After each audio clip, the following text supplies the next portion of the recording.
It was interesting when we released Saw in Australia. The film had come out in America and done quite well, so it was a big story here, like local boys made good. We came back and we did a whole lot of press, you know. It was really exciting actually to have all these Australian media people so interested. We thought we'd completely flown under the radar and people would be thinking, huh, who are these kids? But it wasn't like that. There was so much interest. And a lot of the people would start their interviews by saying, this must be a good fuck you to the Australian film industry, huh?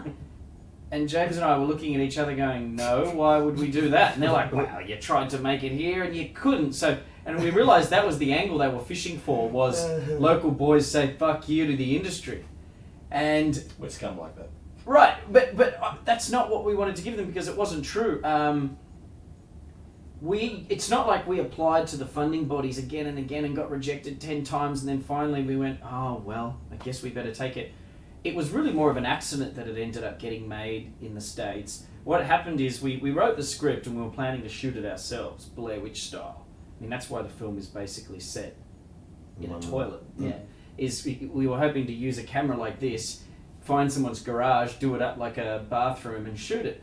That was our whole plan. If we thought that we were going to go to the States, we probably would have written a film about giant robots warring in the streets. Godzilla. Right.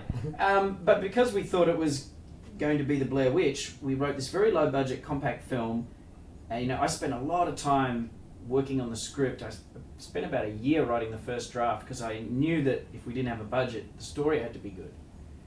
Anyway, I finally gave a copy to my manager and she said, well, this is too good to just shoot yourself in a garage. Let's try and find money.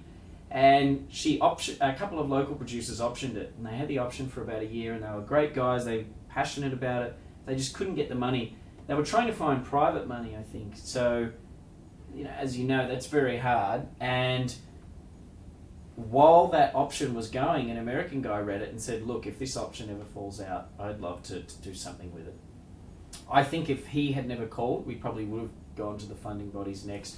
So it was sort of interesting how it happened. And then, of course, when we came back here, everyone was like, oh, you were rejected by the film industry, which wasn't really the case. If anything, the bad thing the funding bodies here did, I think their image is not great amongst film students, especially film students who want to make genre films. My dad always used to say to me when I was writing the script, well, why don't you take it to the funding bodies? They've got money. They're set up to give you money. You know, you can't win the lottery unless you buy a ticket. And I would always say, oh, no, they don't make this kind of film. Now, that was more about me and my perceptions. But I will say that if a 24-year-old film student believes that the funding bodies wouldn't make their film, you've got an image problem. Yeah. So one thing I would say that maybe the FFC and the funding bodies here need to work on is their image. They need to be seen as being more generous, because when I was at film school, they were perceived enemy. They were the enemy that wouldn't fund your movie. Oh, these guys. That's who you know. Right. They need to fix their image so that...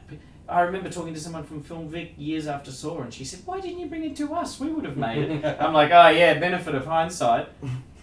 But I said, because I didn't believe you would touch it. And she said, we so would have. We so would have been interested. And the only advice I would deign to give her was, get the word out about that then. Put flyers in coffee shops saying, got a horror script? Bring it to us. We're not elitist. Put that on a poster. Would have helped me when I was back at RMIT.